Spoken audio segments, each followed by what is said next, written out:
Hello everyone, मैं ममतेश गुप्ता। आज देखेंगे 9th class history NCERT chapter 2। Chapter का नाम है यूरोप में समाजवाद एवं रूसी क्रांति। और इस चैप्टर के हमने 3 पार्ट पहले कंप्लीट कर लिए हैं। आज हम देखेंगे इसका 4th पार्ट। ठीक है, तो 3 पार्ट में हमने क्या क्या देखा था, थोड़ा सा हम रिकॉल कर लेते हैं। देखो, फर्स्ट पार्ट में हमने जाना था कि समाजवाद, रूढ़िवादी और उदारवादी लोगों की सोच क्या थी, रेडिकल्स की सोच क्या थी, राष्ट्रवाद और साम्यवाद, इस सब के बारे में हमने बहुत ज्यादा विस्तार से पढ़ा था। ठीक है। सेकंड पार्ट में हमने देखा था कि किस तरह से रूसी क्रांति हुई 1905 वाली, क्या क्या कारण थे रूसी क्रांति के, ये सब हमने पढ़ा था। लास्ट हमने चैप्टर में पढ़ा था, थर्ड वाले पार्ट में पढ़ा था कि पेट्रोग्राद में जो 22 फरवरी 1917 की क्रांति हुई थी, उसमें उसके क्या कारण थे, क्यों हुई और किस तरह से हुई, किस किसने इसमें योगदान दिया, ये सारी चीजें हम कर चुके हैं पार्ट 3 तक। और आज हम देखेंगे पार्ट 4, यानी कि 1917, जो 22 फरवरी 1917 की क्रांति हुई। ठीक है, उसके बाद में क्या हुआ, अक्टूबर में क्रांति हुई। अक्टूबर में जो क्रांति हुई वो एक तरह से गृह युद्ध था। गृह युद्ध से मतलब है कि राजा को हटा दिया था। ठीक है, मार्च में राजा हट गया था 1917 में। और उसके बाद एक अंतरिम सरकार बनी। अंतरिम सरकार अपने हिसाब से शासन चला रही थी। कुछ दिन बाद देखने को मिला कि उसने जून जुलाई में बिल्कुल वैसे ही शासन लागू कर दिया जैसे राजा कर रहा था। वो अपनी मनमानी ढंग से काम करने लगी। फिर जो बॉल्शेविक के नेता थे, लेनिन, उनको लगा कि ये तो बिल्कुल वैसी व्यवस्था हो गई जैसे पहले चल रही थी। तो उन्होंने कहा कि हमने क्रांति इसलिए नहीं करी थी कि हमें वापस राजतंत्र चाहिए था, हमें तो लोकतंत्र चाहिए। और ये सारी व्यवस्था को भंग करो, चुनाव कराए जाए, जिससे कि जो पूरी तरह से सरकार का गठन हो, सारी चीजें सिस्टमेटिक तरीके से चले। ठीक है, ये वो चाह रहे थे। तो बाद में इनको अच्छी खासी लड़ाई लड़नी पड़ी अंतरिम सरकार से। और लास्ट में दिसंबर तक, अक्टूबर में क्रांति उठी कि भाई हमें लोकतंत्र चलाना है। अंतरिम सरकार से उन्होंने बोला कि चुनाव कराओ और सारी चीजें जनता को दो, किसानों को भूमि बांट दी जाए, मजदूरों को रहने के लिए घर और सुविधाएं दी जाए। ये सारी चीजें उन्होंने करी। तो अक्टूबर पूरा क्रांति में गया, नवंबर पूरा क्रांति में गया, और दिसंबर में कहीं जाकर बॉल्शेविकों के हाथ में सत्ता आई और उन्होंने जो बदलाव करे बॉल्शेविकों ने, वो हम यहाँ पर देखेंगे इस 4th चैप्टर में। अगर आपने इसका पहला, दूसरा और तीसरा चैप्टर नहीं देखा, पार्ट नहीं देखा है, ठीक है, इसका इसी चैप्टर का, चैप्टर 2 का पहला, दूसरा और तीसरा पार्ट नहीं देखा है, जिसमें हमने क्रांति को बहुत विस्तार से जाना था, तो मैंने इसी वीडियो के डिस्क्रिप्शन में लिंक डाली हुई है। ठीक है, 9th क्लास एसएसटी एनसीईआरटी की प्लेलिस्ट की लिंक डाली हुई है, थ्योरी वाली और एमसीक्यू वाली। आपको एमसीक्यू या थ्योरी जो भी देखनी है, आप उस प्लेलिस्ट पर क्लिक कर देख सकते हैं। पहले ज्योग्राफी की वीडियोस खुलेंगी, उसके बाद हिस्ट्री की खुलेंगी, तो आप देख सकते हैं। ठीक है, आइए हम शुरू करते हैं कि अक्टूबर के बाद क्या बदलाव हुए। ठीक है, अब अक्टूबर के बाद जो सत्ता थी वो किसके हाथ में आ गई, वो आ गई बॉल्शेविकों के हाथ में। बॉल्शेविकों की विचारधारा क्या थी, लोकतांत्रिक विचारधारा थी। उनकी विचारधारा थी कि गरीब अमीर का फर्क नहीं होना चाहिए, सब में प्रॉपर्टी बराबर बांट दी जानी चाहिए। जो जितनी भी संपत्तियां हैं, जो कुछ जमींदारों के हाथ में है, वो भी जनता को मिलनी चाहिए। जो कुछ उद्योगपति के हाथ में है, वो मजदूरों को मिलनी चाहिए।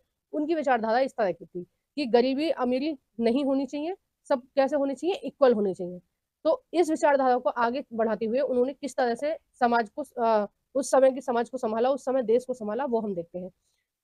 बॉल्शेविक निजी संपत्तियों की व्यवस्था से पूरी तरह खिलाफ थे। ज्यादातर उद्योगों में बैंकों का नवंबर 1917 में ही राष्ट्रीयकरण किया जा चुका था। ठीक है, जो लेनिन की अप्रैल थीसिस में कहा गया था कि सबसे पहली बात तो युद्ध बंद होना चाहिए, है ना। और दूसरी बात क्या होना चाहिए कि बैंकों का राष्ट्रीयकरण होना चाहिए। तीसरी चीज क्या होनी चाहिए कि सारी प्रॉपर्टी जो है वो गरीबों में बांट देनी चाहिए। उनका स्वामित्व और प्रबंधन सरकार के नियंत्रण में आ चुका था। ठीक है, जैसे आजकल हमारे देश में बैंक काम कर रहे हैं, उसी तरह से बैंकों का राष्ट्रीयकरण हो चुका था 1917 में। और वो सारी जो बागडोर है किसके हाथ में आ चुकी थी, सरकार के हाथ में।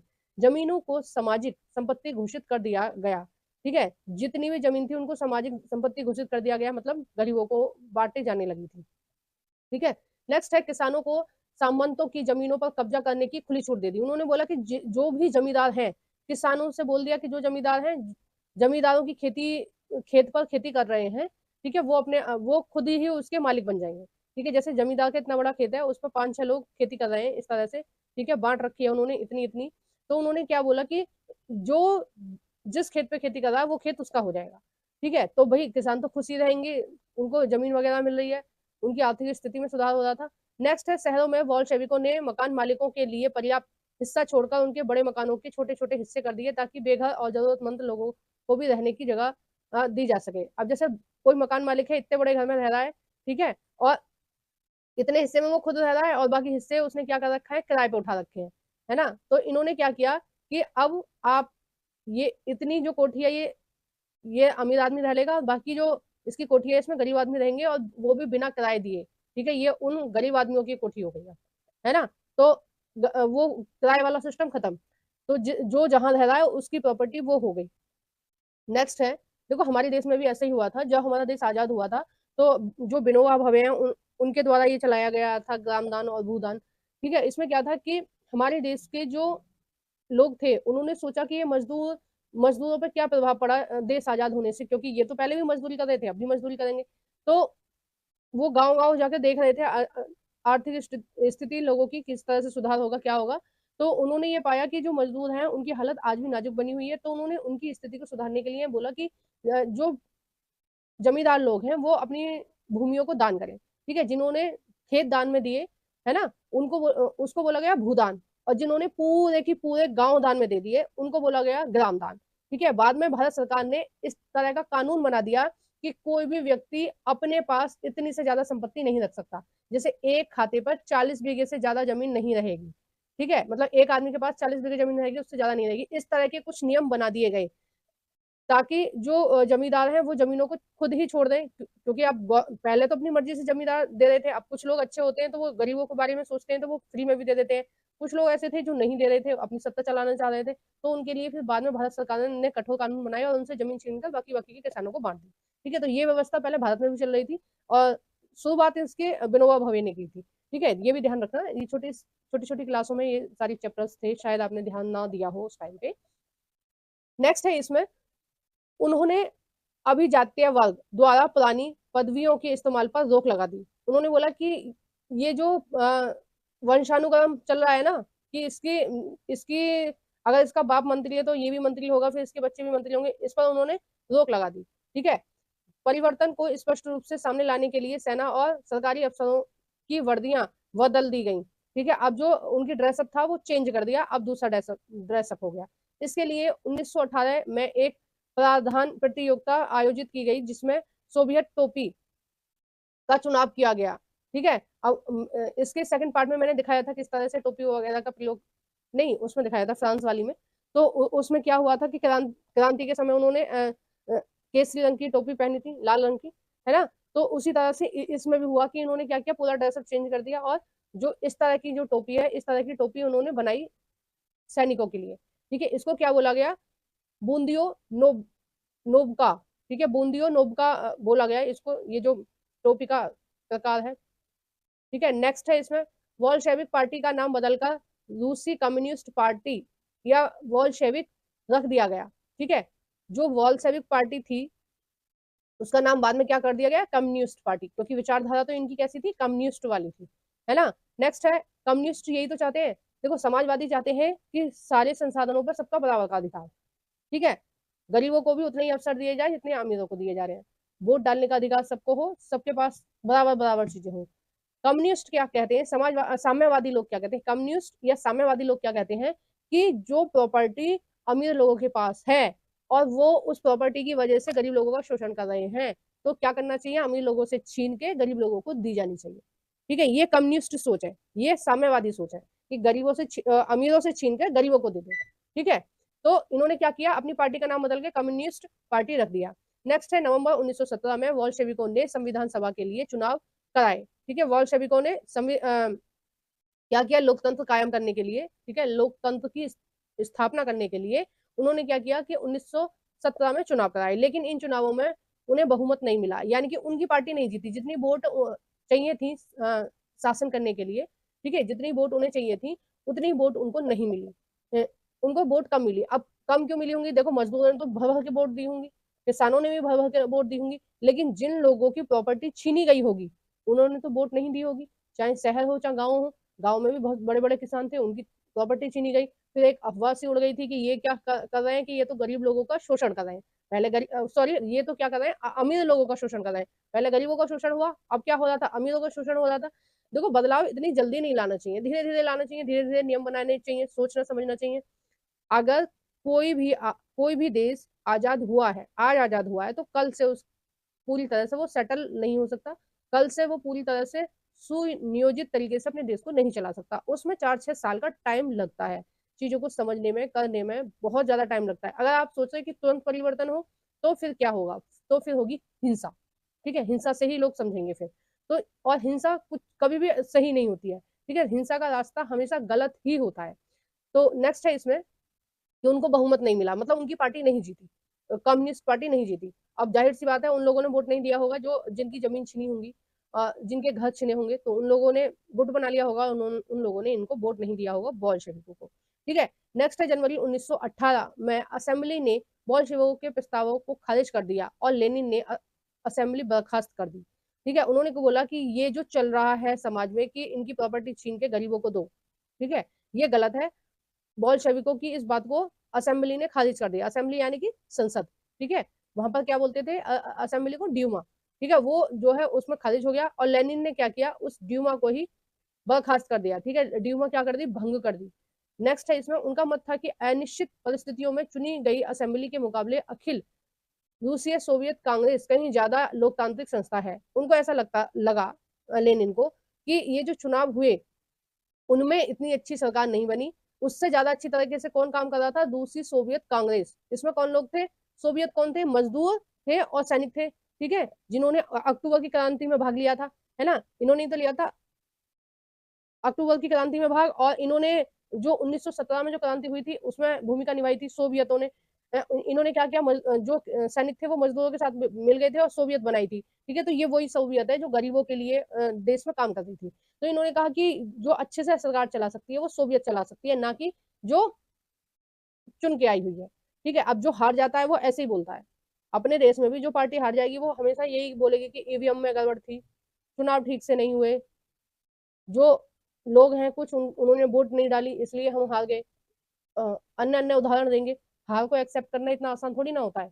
तो ऐसे लोग करते हैं, ऐसे बोल शेविकों ने किया। क्या किया उन्होंने, उन्होंने कहा कि ये तो चुनाव बेकार हुए, और इसमें क्या हुआ, ये जो अंतिम सरकार की तरह जो सरकार ये कानून पास होने लगे तो उन्होंने उसको ही बर्खास्त कर दिया, ड्यूमा को। ठीक है, और नेक्स्ट उन्होंने क्या बोला कि रूसी सोवियत कांग्रेस जिसमें सेना मजदूर लोग थे, ठीक है, जिसमें जो गरीब लोगों की जो पार्टी थी, उन्होंने बोला कि ये ज्यादा लोकतांत्रिक है, ये चलाएगी सरकार।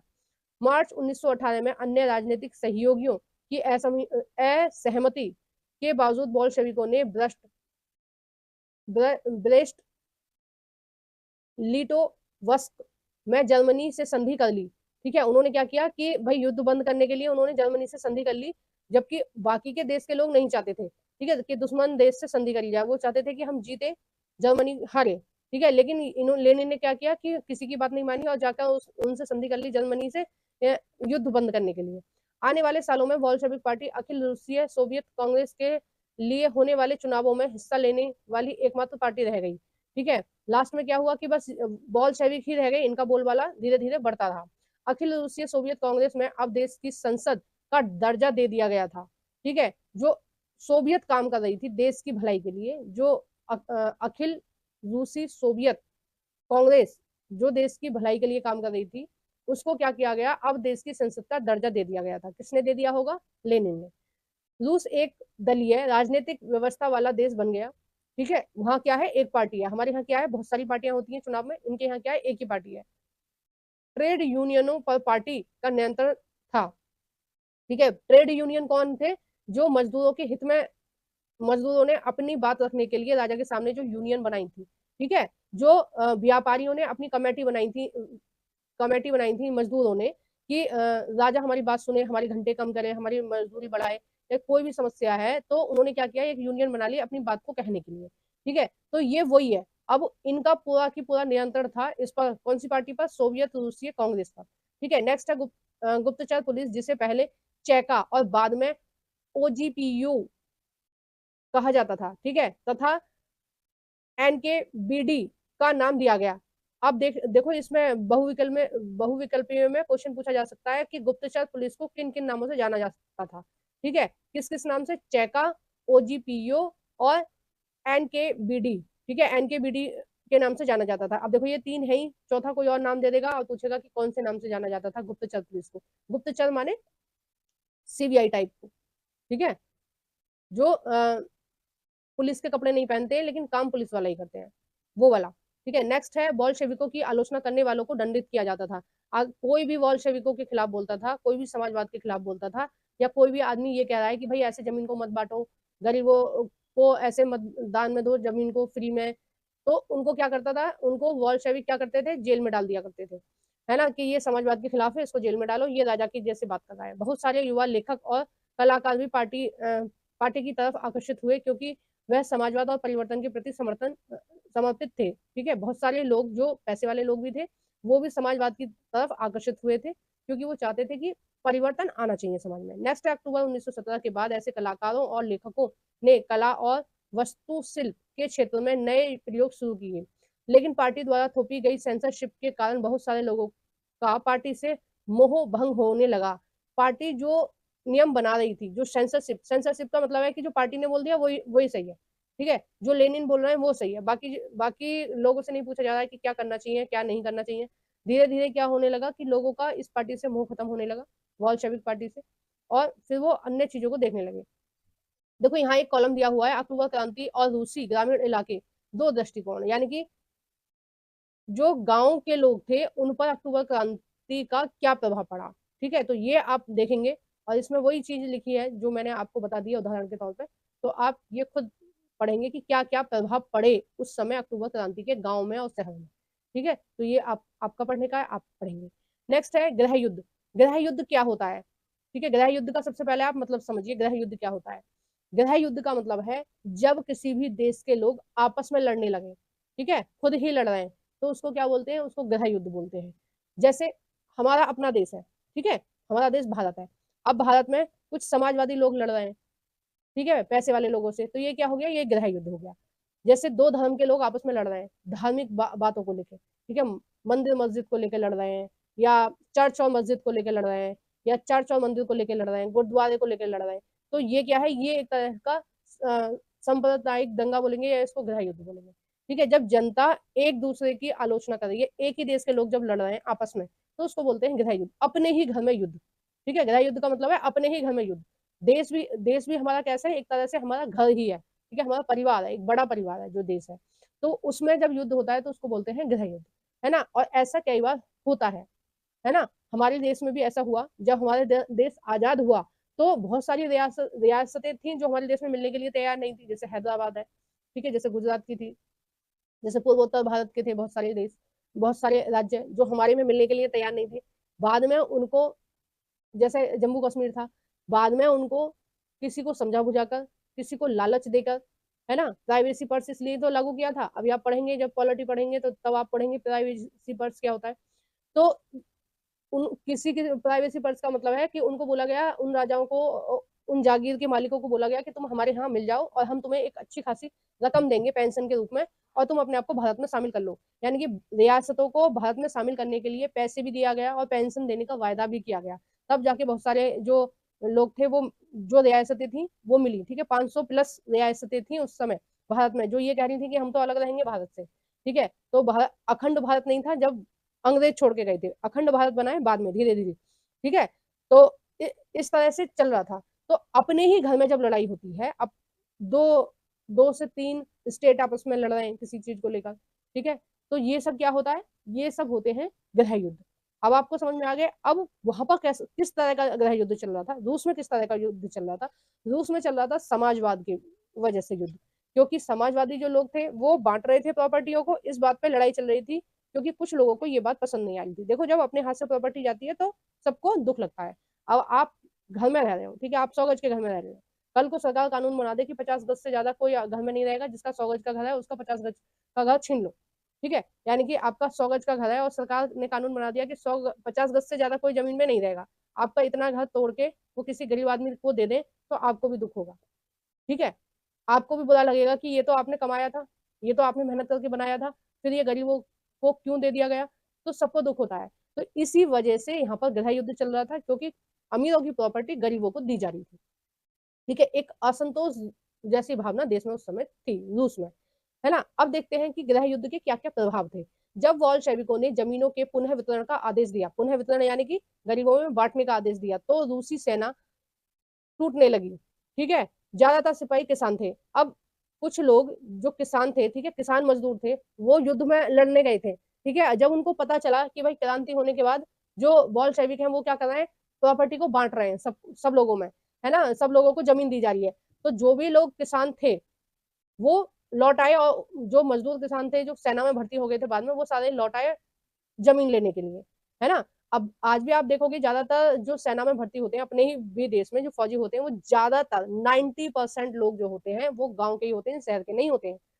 आर्मी में ज्यादातर लोग किसके होते हैं, गांव के होते हैं, तो वहां भी गांव के थे, तो वो सारे के सारे लौट आए, उनको पता चलने लगा कि गांव में जमीन बट रही है, तो भाई गांव का जीवन तो सब चाहते हैं कि वहाँ सुकून रहेगा, शांति रहेगी, हमें युद्ध नहीं करना पड़ेगा दूसरे दूसरे देशों में जाके।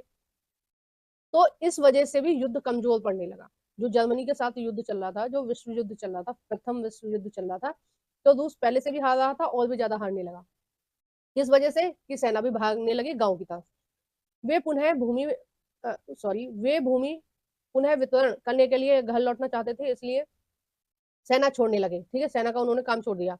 गैर वॉल्शेविक समाजवादी, उदारवादी और राजशाहियों के समर्थन ने वॉल्शेविक विद्रोह की निंदा की। किस किसने की, जो समाजवाद को नहीं मानते थे उन्होंने निंदा की, उदारवादियों ने निंदा की, और राजशाही ने की। राजशाही कौन थे, रूढ़िवादी, जो राजा का समर्थन करते थे, उन्होंने निंदा की।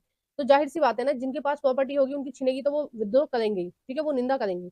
उनके नेता दक्षिण रूस में इकट्ठा होकर बॉल्शेविक यानी कि रेड से लड़ने के लिए टुकड़ियां संगठित करने लगे। आपस में ही मतलब युद्ध चल रहा था अच्छा वाला, वो टुकड़ियां इकट्ठी कर रहे हैं किसके खिलाफ लड़ने के लिए, बॉल्शेविकों के खिलाफ। 1918 से 1919 में रूसी साम्राज्य के ज्यादातर हिस्सों में सामाजिक क्रांतिकारियों यानी ग्रीन्स और जार समर्थक व्हाइट्स का नियंत्रण रहा। 1918 से 1919 में किसका नियंत्रण रहा, व्हाइट्स का। व्हाइट्स कौन थे, जो जार यानी कि जो सफेद, जिनकी चमड़ी सफेद थी, या जिनका कलर, लोगों का कलर जो है वो सफेद था, वो उनकी सत्ता रही। किसकी, जो जाल के समर्थक थे, जो राजा के समर्थक थे। ग्रीन्स किनको बोला गया, ग्रीन्स उनको बोला गया जो दूसरे लोग थे, ठीक है, जो काले थे, जो हल्के से सांवले थे, उनको बोला गया ग्रीन्स। उन्हें फ्रांसीसी, अमेरिकी, ब्रिटिश और जापानी टुकड़ियों का भी समर्थन मिल रहा था, ठीक है, जो यूरोप के लोग थे उनका समर्थन मिल रहा था, किसको, राजा को। ये सभी शक्तियां रूस में समाजवाद को फलने फूलने नहीं दे रही थी, क्योंकि जो अमीर लोग थे उन्होंने अपना अलग बना लिया, अपनी अलग पार्टी बना लिया, और वो उन्होंने क्या सोचा कि बॉल्शेविकों को मारो, क्योंकि बॉल्शेविकों की वजह से ही हमारे हाथ से प्रॉपर्टी जा रही है, ठीक है। अब जो गोरे थे, जो व्हाइट्स थे, उनको राजा का समर्थन मिल रहा था, राजा के जो मंत्री वगैरह थे वो सारे व्हाइट ही थे, तो उनका समर्थन मिल रहा था। और किसका मिल रहा था, फ्रांस का समर्थन मिल रहा था, ब्रिटेन का समर्थन मिल रहा था, ठीक है, जापानी टुकड़ियों का भी समर्थन मिला। ये सभी शक्तियां अब जापान क्यों कर रहा था, क्योंकि जापान तो रूस का दुश्मन था, तो जापान तो चाहेगा रूस के लोग आपस में ही लड़े, तो जापान भी समर्थन कर रहा था। 1905 में युद्ध चल रहा था ना जापान से हार गया था रूस, तो जापान ने क्या सोची, चलो इसके घर में ही लड़ाई करवाते हैं, तो वो एक पार्टी को हेल्प दे रहा है दूसरी पार्टी से लड़ने के लिए। ये सभी शक्तियां रूस में समाजवाद को फलने फूलने नहीं दे रही थी। इन टुकड़ियों और बोल्शेविकों के बीच चले गृह युद्ध के दौरान लूटमार, डकैती और भूखमरी जैसी समस्याएं बड़े पैमाने पर फैल गई, है ना। नेक्स्ट है इसमें, व्हाइट्स में जो निजी संपत्ति के हिमायती थे, यानी कि जो कह रहे थे, जो सफेद रंग के जो लोग थे वो कह रहे थे कि भाई निजी संपत्तियां रखना, प्राइवेट प्रॉपर्टी रखना सही है। उन्होंने जमीन पर कब्जा करने वाले किसानों के खिलाफ काफी सख्त रवैया अपनाया, ठीक है, यानी कुछ लोग अपनी प्रॉपर्टी को बचा रहे थे और किसानों को के ऊपर अत्याचार कर रहे थे। मतलब उन्होंने बोला कि ऐसे कोई भी किसान हमारी प्रॉपर्टी नहीं ले सकता। उनकी इन हरकतों के कारण तो गैर वॉल्शेविक के प्रति समर्थन और भी तेजी से घटने लगा, ठीक है। नेक्स्ट है, जनवरी 1920 तक भूतपूर्व रूसी साम्राज्य के ज्यादातर हिस्सों पर बॉल्शेविकों का नियंत्रण कायम हो चुका था। अब बॉल्शेविकों को ज्यादा समर्थन मिलने लगा लोगों का, तो बॉल्शेविक सत्ता में आने लगे। नेक्स्ट है इसमें, उन्हें गैर रूसी समाजवादियों और मुस्लिम जदीदियों की मदद से भी कामयाबी मिली। किनको, गैर रूसी राष्ट्रवादी और मुस्लिम जदीदियों की मदद से, क्योंकि रूस में केवल और केवल क्रिश्चियन लोग नहीं रहते थे। मैंने बताया ना कि रूस आज का वाला रूस नहीं है, इस रूस में 15 देश और थे, 14 देश और थे। मैंने बताया कौन कौन से थे, बेलारूस, यूक्रेन, ये सब थे। तो इसमें और धर्म के लोग भी रह रहे थे, तो और धर्म के लोगों का भी समर्थन मिलने लगा कि भाई ये जो वॉल्शेविक है ये सही काम कर रहे हैं, और जो दूसरी पार्टियां हैं ये गलत काम कर रही हैं, ठीक है। जो गरीब थे वो समर्थन करने लगे इनको। देखो एक चीज और मैं क्लियर कर दूं, आपको थोड़ा सा कंफ्यूजन हो रहा होगा कि 1917 में किसकी सत्ता आई, वॉल्शेविकों की, दिसंबर तक, ठीक है। वॉल्शेविक गद्दी पर बैठे। फिर जो राजा थे वो धीरे धीरे क्या कर रहे थे, अपनी अपनी सेना बना रहे थे, चोरी छुपे और काम कर रहे थे। उनको लग रहा था कि हम कभी ना कभी जो ये लेनिन वाली पार्टी के लोग हैं इनको मार पीट के अलग हटा देंगे और हम दोबारा सत्ता में आएंगे। तो 1918 और 1919 में दोबारा से प्रभाव किसका बढ़ने लगा, जार का बढ़ने लगा, यानी कि गोरे लोगों को बढ़ने लगा। ठीक है, क्योंकि जार को उन लोगों का भी समर्थन मिलने लगा जो रईस लोग थे, है ना, जो अमीर लोग थे, जो पूंजीपति लोग थे, जो औद्योगिक जिनके पास उद्योग थे, ठीक है, वो लोग थे, उनका समर्थन मिलने लगा। तो 18 और 19 में राजा का बोलबाला बढ़ने लगा। ठीक है, अब फिर दोबारा किसका बोलबाला बढ़ने लगा, 1920 तक आते आते बोल्शेविकों का बढ़ने लगा। ठीक है, उन्हें गैर रूसी समाजवादियों, जदीदियों यानी मुस्लिमों का भी साथ मिल रहा था। जहां रूसी उपनिवेश ही बोल्शेविक विचारधारा के अनुयायी बन गए थे। ठीक है, वहां वहां वह मदद मदद काम नहीं आ सकी। मध्य एशिया स्थित खीवा में बोल्शेविक, मध्य एशिया में एक जगह का नाम है खीवा। ठीक है, मैं बोल्शेविक उपनिवेशों ने समाजवाद की रक्षा के नाम पर स्थानीय राष्ट्रवादियों का बड़े पैमाने पर कत्लेआम कर दिया। राष्ट्रवादी कौन थे, जो राष्ट्र के भलाई के बारे में सोच रहे थे, है ना, और बोल्शेविक कौन थे, जो समाजवादी थे। अगर कोई भी उनको ऐसा लगता था कि ये हमारी बात नहीं मान रहा, ये प्रॉपर्टी को नहीं बांटने चाह रहे, ये गरीबों को भला नहीं चाह रहे, तो वो क्या करते थे, उनको मार देते थे। ऐसी हालात में बहुत सारे लोगों को समझ नहीं आ रहा था कि बोल्शेविक सरकार क्या चाहती है। ठीक है, बोल्शेविक सरकार की शुरुआत कहाँ से हुई थी, कि शोषण ना हो लोगों का। समाजवाद कहाँ से स्टार्ट हुआ, कि शोषण ना हो, और बाद में समाजवाद लोग ही शोषण करने लगे अमीर लोगों का। पहले गरीब लोगों का शोषण हो रहा था, तो बोल्शेविकों ने आवाज उठाई, समाजवादी लोगों ने आवाज उठाई, उपनिवेश उसने उन सबने आवाज उठाई कि भाई इनके साथ गलत हो रहा है। ठीक है ना, कहाँ से उत्पत्ति हुई इनकी समाजवाद की, यहीं से हुई ना, गरीबों के काम के लिए। अब बाद में ये इतने सशक्त हो गए कि ये अब अमीरों का शोषण करने लगे, अमीर लोगों को मारने लगे। तो लोगों को समझ में नहीं आ रहा था कि समाजवाद सही है या गलत है। वहां तक सही था, 1917 तक तो समाजवाद सही था कि भाई गरीबों की भलाई के लिए काम करा। 1917 के बाद गलत हो गया। क्यों गलत हो गया, कि अब अमीर लोगों को मार रहे हैं। नेक्स्ट क्या हुआ, अधिकांश रूप से इस समस्या से निपटने के लिए ज्यादातर गैर रूसी राष्ट्रवादियों को सोवियत संघ यानी यूएसएसआर, सोवियत संघ, इन 15 देशों को बोलते थे। जो मैं बता रही थी ना कि आज का जो रूस है वो ऐसा नहीं था। ठीक है, इसमें इसको हम सोवियत संघ बोलते थे और इसमें 14 देश और थे। ठीक है, तो दिसंबर 1922 में रूसी साम्राज्य में से बोल्शेविकों की स्थापना किया गया राज्य के अंतर्गत राजनीतिक स्वायत्तता दे दी गई। ठीक है, यानी कि सारी की सारी सोवियत संघ ने, यानी कि ये इन 15 देशों ने मिलकर निर्णय लिया कि सत्ता किसकी होगी, बोल्शेविकों की। लेकिन क्योंकि बोल्शेविकों ने स्थानीय सरकारों पर कई अलोकप्रिय और सख्त नीतियां जैसे घुमंतुवाद की रोकथाम की बड़ी कोशिशें की, थोप दी थी, इसलिए विभिन्न राष्ट्रताओं का विश्वास जीतने के लिए प्रयास आंशिक रूप से ही सफल हो पाए। ठीक है, नेक्स्ट है इसमें समाजवादी समाज का निर्माण। अब देखो समाजवादी समाज का निर्माण किस तरह से हुआ रूस में। देखो रूस में आज भी समाजवादी लोग रहते हैं, है ना, आज भी वहां पर कैसे लोग हैं, समाजवादी लोग हैं। आज भी वो चाहते हैं कि सब लोग, सारी चीजें, सारे संसाधन सबके लिए बराबर हो।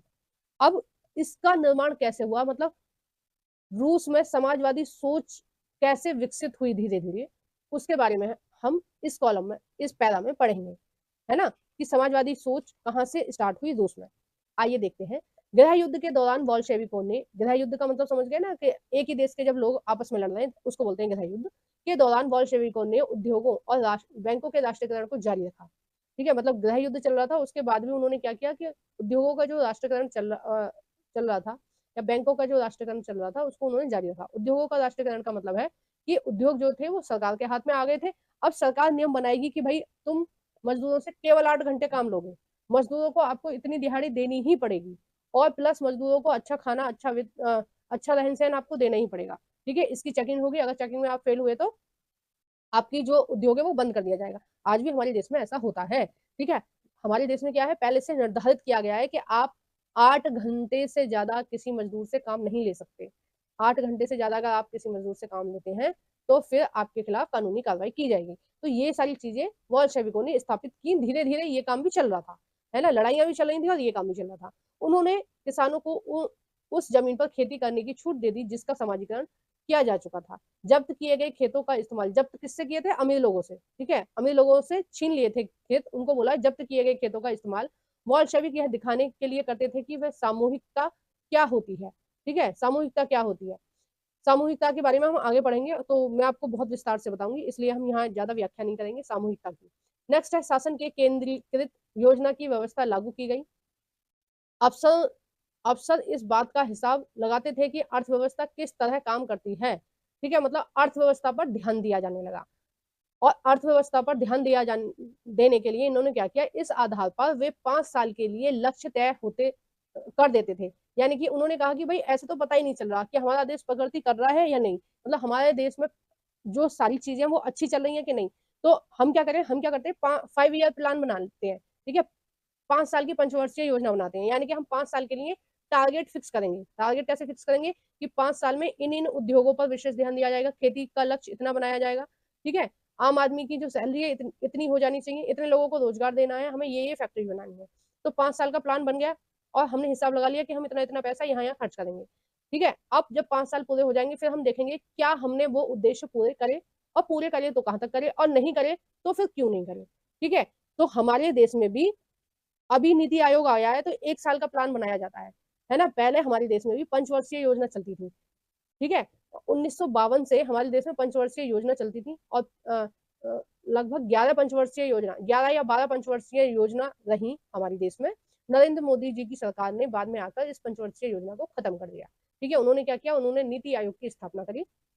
ये जो तत्कालीन सरकार चल रही है मोदी जी की, इन्होंने बीजेपी की जो सरकार चल रही है, इन्होंने पंचवर्षीय योजना को खत्म कर दिया था बाद में, है ना। अब इन्होंने क्या चलाया है, अब इन्होंने चलाया नीति आयोग। नीति आयोग हर 1 साल के लिए प्लान बनाता है कि 1 साल में हमें ये काम करना है। ठीक है, तो पहले क्या चल रहा था, जो हमारा देश था इसी तर्ज पे था, पंचवर्षीय योजना की तर्ज पे था। पहली पंचवर्षीय योजना में कृषि पर ध्यान दिया गया था। ठीक है, दूसरी पंचवर्षीय योजना में उद्योगों पर ध्यान दिया गया, तो बड़े बड़े उद्योग स्थापित किए गए थे ताकि गरीब लोगों को रोजगार मिले, है ना। और जो सामान है हम कम से कम आयात करें, मतलब खरीदें विदेश से ज्यादा अपने देश में बनाए। तो उसी तरह ये जो प्रणाली ली है ना हमने, पंचवर्षीय योजना की जो प्रणाली ली है, ये हमने रूस से ली है, क्योंकि हमारा संविधान ज्यादातर कैसा है, उधार लिया। उधार लिया मतलब हमने दूसरे दूसरे देशों की जो जो अच्छी चीजें थी वो सारी अपने संविधान में लिख ली है। ठीक है, छाट छाट के। तो रूस से हमने पंचवर्षीय योजना का हमने कहाँ से लिया है, हमने रूस से लिया है। ठीक है, तो हमने यही नीति अपनाई जो उस समय रूस अपना रहा था। इसी आधार पर उन्होंने पंचवर्षीय योजना बनानी शुरू की। पहली दो योजनाएं 1927 से 1932 और 1933 से 1938 के दौरान औद्योगिक विकास को बढ़ावा देने के लिए सरकारों ने सभी तरह की कीमतें स्थिर कर दी। ठीक है, सभी तरह की कीमतें स्थिर कर दी, मतलब सरकार निर्धारित करेगी कि गेहूं के रेट कितने होंगे, चावल के रेट कितने होंगे, दाल के कितने होंगे, मक्का के कितने होंगे। हर चीज का जो रेट है वो सरकार निर्धारित करेगी।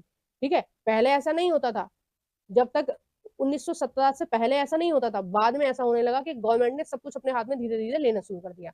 हमारे देश में यही होता है ना कि कौन चीज कितने भाव बिकेगी, ये निर्धारित कौन करता है, ये निर्धारित करती है सरकार। ठीक है, किसान निर्धारित नहीं करते हैं कि उनको गेहूं क्या रुपए किलो बेचना है, ये निर्धारित करेगी सरकार कि उनको गेहूं कितने रुपए बिकवाना है अपने देश में।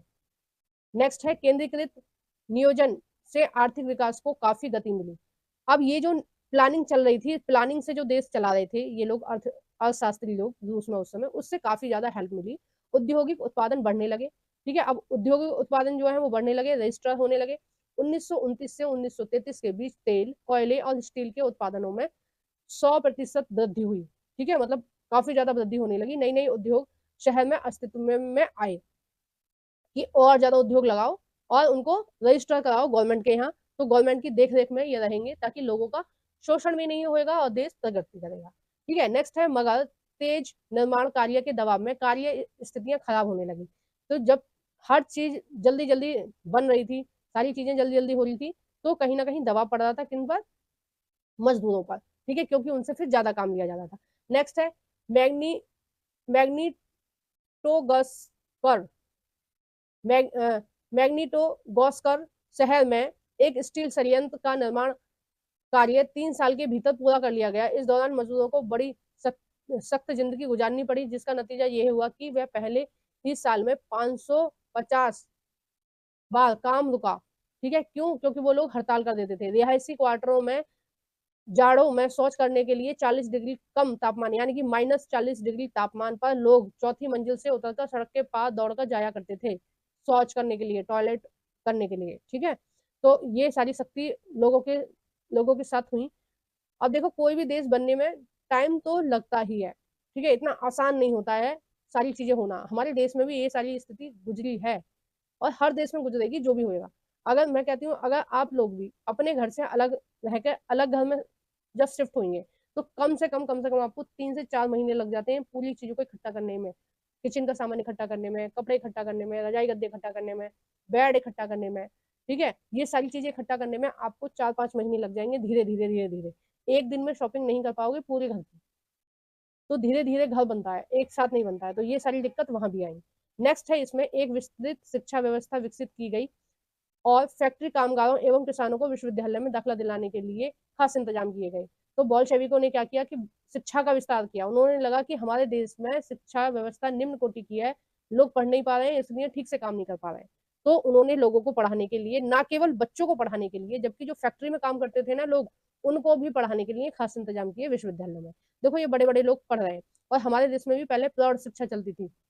जब हमारा देश आजाद हुआ तो पाया कि बहुत सारे बच्चे पढ़ ही नहीं पाए, कभी स्कूल ही नहीं जा पाए।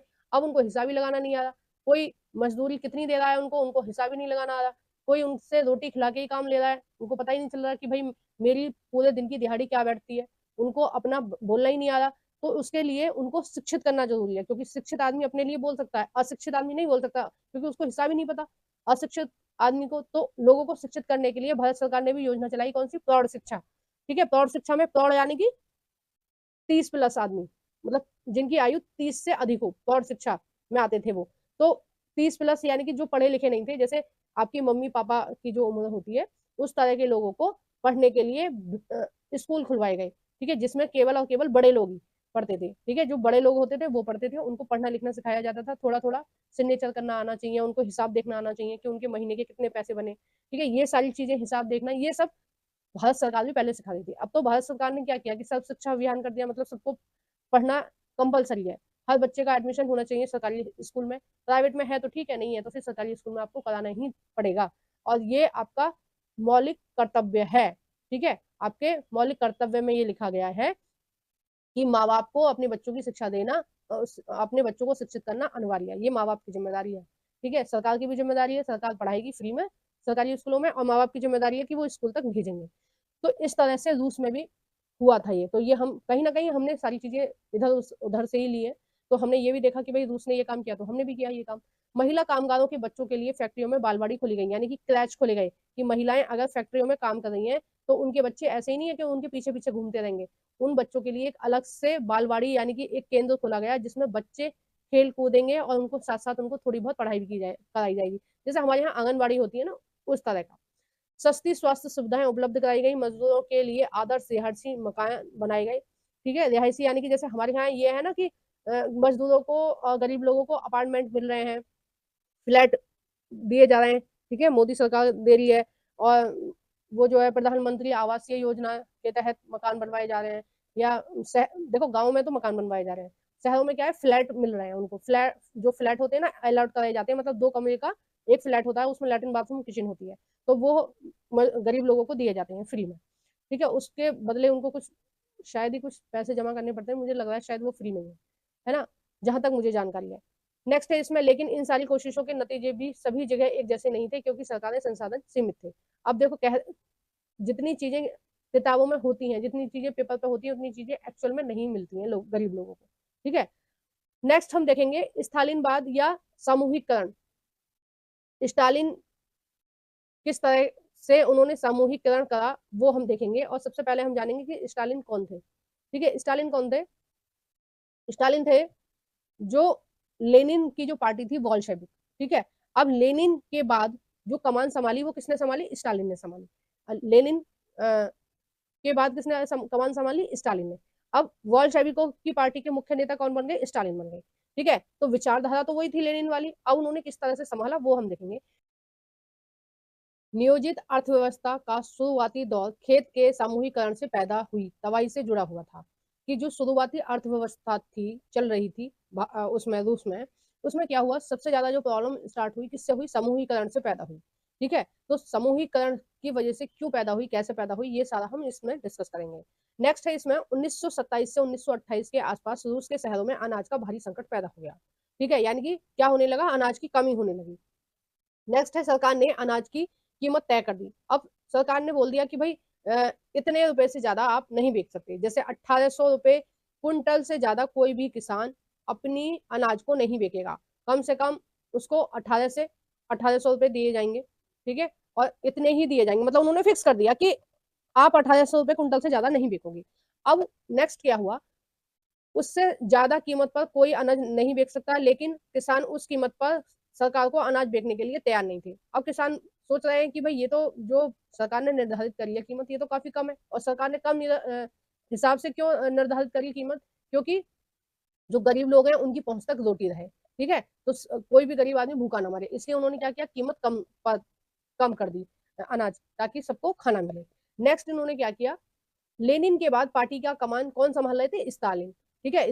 जो बोल्शेविक पार्टी के नेता कौन थे, लेनिन, और लेनिन के बाद कौन रहे, स्टालिन, ठीक है। लेनिन चले गए और स्टालिन ने कमान संभालना शुरू कर दिया बोल्शेविक पार्टी की, है ना। अब जो नियम बना रहे हैं वो स्टालिन बना रहे हैं, ठीक है। अब स्टालिन ने ये सारी समस्या देखी कि जो संकट है वो कैसे पैदा हुआ अनाज का, क्योंकि उस समय तो ज्यादातर जैसे फर्स्ट पार्ट में बताया था कि 80% जो 85% जो जनता थी वो खेती कर रही थी, ठीक है। उसके बाद भी अनाज का संकट देश में कैसे आया।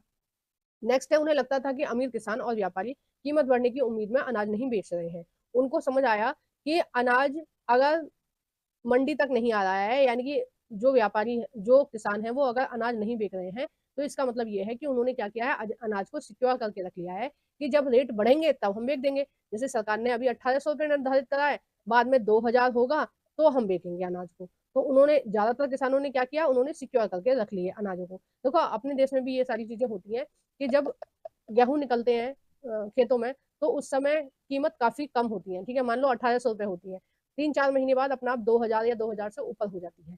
क्यों, ऐसा क्यों होता है कि उस समय अनाज बहुत सारा है देश में, ठीक है, और सरकार झरझर झरझर खरीद रही है। जिन लोगों को पैसे की जरूरत नहीं होती तुरंत, वो क्या करते हैं, अनाज को भर के रख लेते हैं, और जब रेट ज्यादा होंगे तब बेचते हैं। और बहुत सारे किसान ऐसा करते हैं आज भी भारत में। तो उस समय भी यही किया किसानों ने कि अपने अपने अनाजों को भर के रख लिया, और क्या सोचा उन्होंने, बाद में बेचेंगे। स्थिति पर काबू पाने के लिए सट्टे बाजारी पर अंकुश लगाना और व्यापारियों के पास जमा अनाज को जब्त करना जरूरी था। अब स्टालिन ने ये सोचा कि किसानों ने और व्यापारियों ने ये जो अनाज सिक्योर करके रखा है, इन पर छापेमारी करो और इनसे अनाज छीनो, ठीक है। इनका अनाज, इनको बोलो कि भाई ये अनाज बेको, अभी जब गवर्नमेंट खरीद रही है तो आप बेको, ठीक है, क्योंकि ये जो संकट है इससे हम उबार सकें जनता को, ठीक है, यानी कि सबको रोटी मिल सके।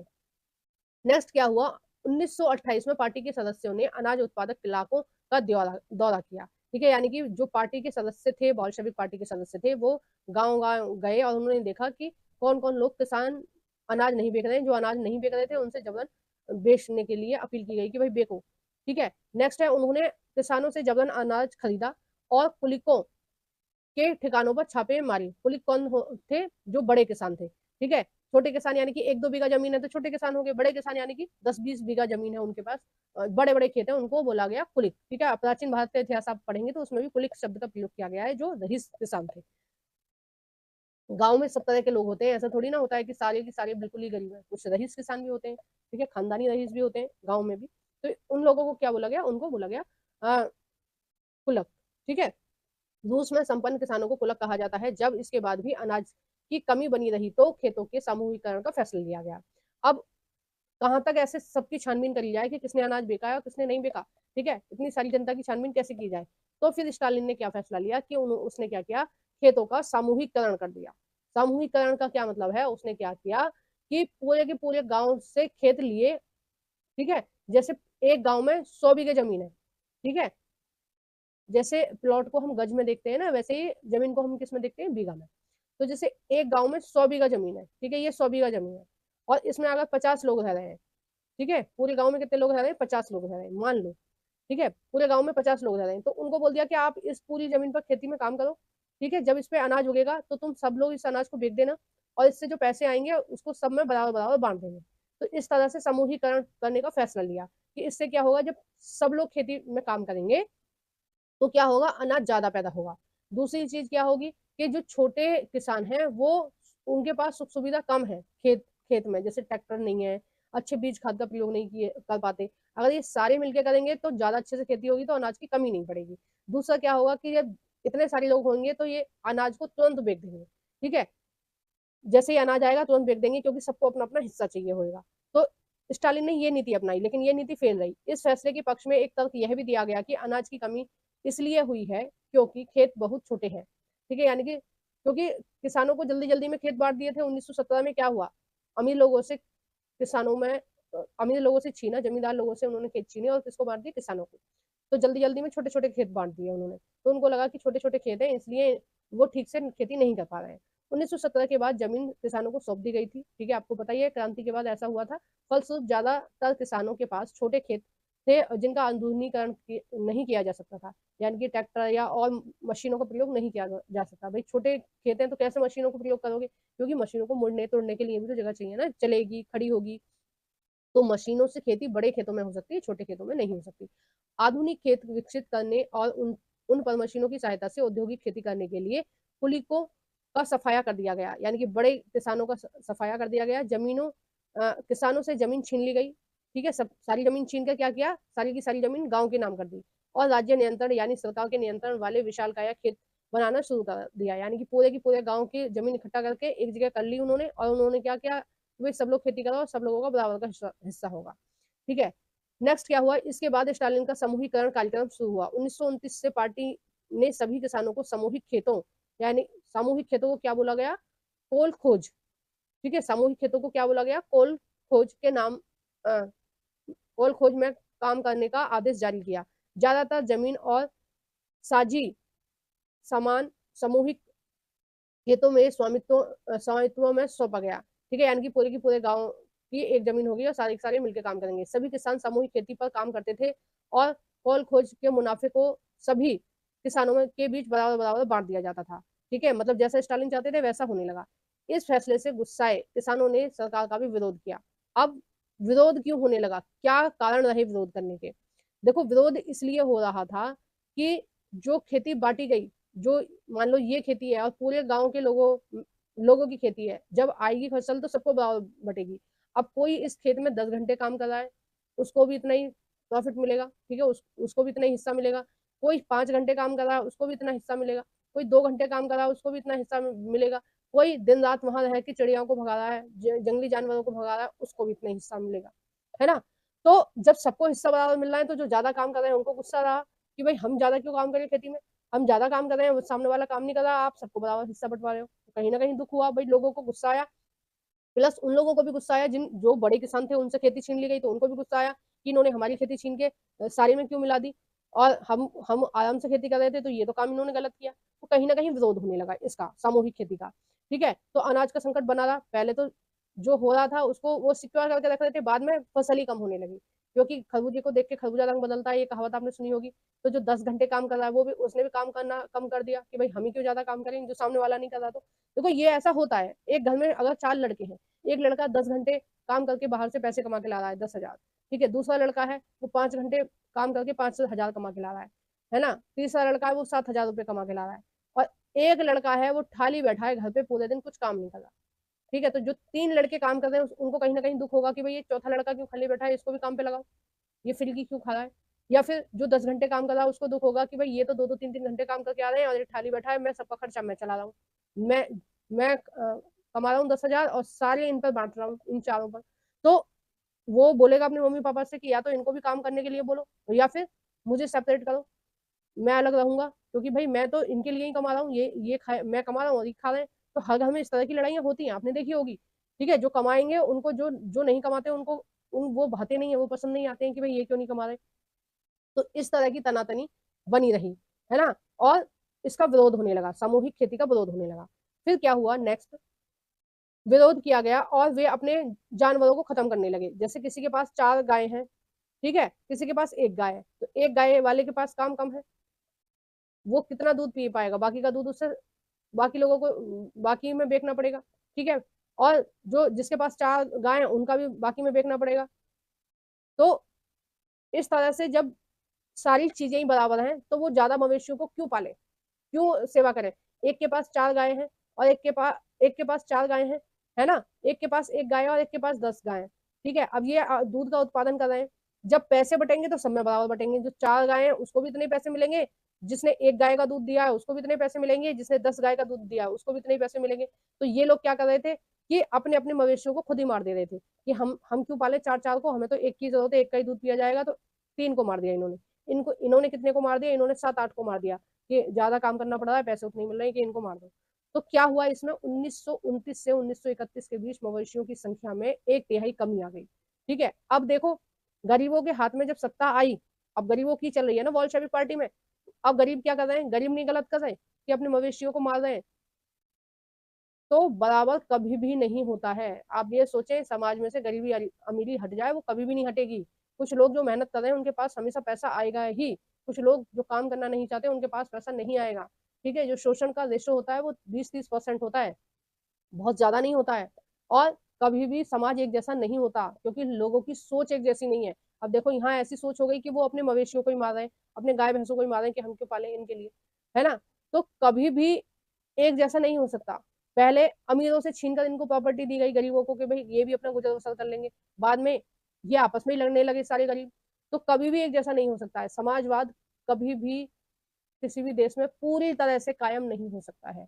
जो मेहनत करता है उसको उसके बराबर चीजें चाहिए ही चाहिए। ठीक है, थोड़ा बहुत आप ऐसा क्या कर सकते हो कि सबको आप काम दो, ठीक है, सबको रोजगार दे दिया, अब वो अपने हिस्से का जितना काम कर रहा है उसको उतने पैसे दे दिए, यहाँ तक तो ठीक है। अगर आप ये सोच रहे हो कि कोई कितने भी घंटे काम कर रहा है सबको बराबर पैसे दिए जाए, तो आप गलत सोच रहे हो। तो ऐसा नहीं हो सकता कभी भी। आप देख रहे हैं दूध से आपने यही तो सीखा, दूध की क्रांति से क्या सीखा कि यहाँ पे भी पूरी तरह से साम्यवाद स्थापित नहीं हो पाया। नेक्स्ट क्या हुआ, सामूहिकरण का विरोध करने वालों को सख्त सजा दी गई। अब जो किसान कह रहे हैं कि हमें सामूहिक में खेती नहीं करनी, तो उनको सजा दी जाने लगी। तो अब लोगों को पता है जो विरोध करेगा उसको सजा मिलेगी, तो उन्होंने क्या किया, अपने आप ही काम, या तो काम कम करना शुरू कर दिया, या फिर उन्होंने अपने मवेशी मार दिए। ठीक है, नेक्स्ट क्या हुआ कि बहुत सारे लोगों को निर्वासित या देश निकाला कर दिया गया। जो भी इनका विरोध करा सामूहिकरण का, उनका उनको क्या किया, देश से निकाल दिया, या फिर उनको जेल वेल में डाल दिया। ठीक है, नेक्स्ट है सामूहिकरण का विरोध करने वाले किसानों का कहना था कि वे ना तो अमीर हैं और ना ही समाजवादी विरोधी हैं। ठीक है, वे बस विभिन्न कारणों से इस सामूहिकरण का विरोध कर रहे हैं। वो कह रहे हैं कि हम समाजवाद का विरोध नहीं कर रहे हैं, किसान कह रहे हैं कि हम समाजवाद का विरोध नहीं कर रहे हैं, ना ही हम अमीरों का साथ दे रहे हैं। हम क्या कर रहे हैं, हम बहुत सारे कारण है जिसकी वजह से सामूहिक खेती नहीं करना चाहते। लेकिन स्टालिन इस बात को मानने के लिए तैयार नहीं था। उसने जो जिसने भी ऐसी आवाज उठाई कि सामूहिक खेतीकरण ना करने की, तो उन्होंने उनको जेल में डाल दिया या उनका देश निकाला कर दिया, मतलब देश से उनको बाहर निकाल दिया। नेक्स्ट क्या हुआ, स्टालिन सरकार ने सीमित स्तर पर स्वतंत्र किसान की व्यवस्था भी जारी रखने दी। ठीक है, स्टालिन सरकार ने सीमित स्तर पर स्वतंत्र किसानी की व्यवस्था भी जारी रखने दी, लेकिन ऐसे किसानों को कोई खास मदद नहीं दी जाती थी। अब जब विद्रोह ज्यादा होने लगा तो उन्होंने कहा ठीक है, जो जो अपने अपने से खेती करना चाहते हो वो कर सकते हो, ठीक है, जो छोटे किसान बनकर रहना चाहते हो रह सकते हो, लेकिन सरकार तुम्हारी कोई मदद नहीं करेगी। अब सरकार मदद नहीं करेगी तो किसान घाटे में जाएगा, है ना। अभी आप भारत में देख लो तो बहुत सारी मदद करती है सरकार। फ्री में फ्री में भी कह सकते हैं, या फिर बहुत कम रेट पे खाद देती है, बीज देती है। आजकल फ्री बिल्कुल पानी का रखा है। ठीक है, बिजली का बिल नहीं आता है उनका, बहुत सारी सुविधाएं सरकार देती है। उसकी वजह से किसानों को थोड़ा बहुत मुनाफा होता है, क्योंकि ज्यादा बारिश हो गई फसल खराब हो जाएगी, ज्यादा धूप निकल आई फसल सूख जाएगी, ज्यादा बारिश हो गई फसल गल जाएगी। तो बहुत सारी समस्या होती है किसान के सामने। अगर सरकार उनकी मदद नहीं करेगी तो किसान हमेशा घाटे में ही रहेगा, ठीक है, कभी फायदे में नहीं रह सकता है। इसलिए आजकल लोग क्या कर रहे हैं, खेती छोड़कर बाहर काम धंधे ज्यादा ढूंढ रहे हैं, क्योंकि कितना भी होता है फिर उनको नुकसान ही रहता है। तो अब भारत सरकार उनकी बहुत ज्यादा मदद कर रही है। तो उस समय रूस के सरकार ने क्या बोला कि जिनको अलग खेती करनी है कर लो, लेकिन हम तुम्हारी मदद नहीं करेंगे, मदद हम उनकी करेंगे जो सामूहिक खेती करेंगे। ठीक है, नेक्स्ट क्या हुआ, सामूहिकरण के बावजूद उत्पादन में नाटकीय वृद्धि नहीं हुई, यानी कि सामूहिकरण से नुकसान ही हुआ, फायदा कुछ भी नहीं हुआ। अनाज का संकट वैसे के वैसे ही बना रहा। बल्कि 1930 और 1933 की खराब फसल के बाद तो सोवियत इतिहास का सबसे बड़ा अकाल पड़ गया, जिसमें 40 लोग भूख की वजह से मर गए। ठीक है, बहुत बड़ी संख्या होती है, 40 लोग मर गए। कोरोना में इतने सारे लोग मरे, आप देख पा रहे हैं टीवी पे, ऐसा लग रहा है कि आधे से ज्यादा संसार मर गया, है ना। और यहाँ पर भूख से मर गए थे 40 लाख लोग, बहुत बड़ी संख्या होती है 40 लाख लोग। और जब हमारे देश में बंगाल में अकाल पड़ा था, तो लगभग 1 करोड़ लोग मर गए थे भूख से, केवल केवल बंगाल में।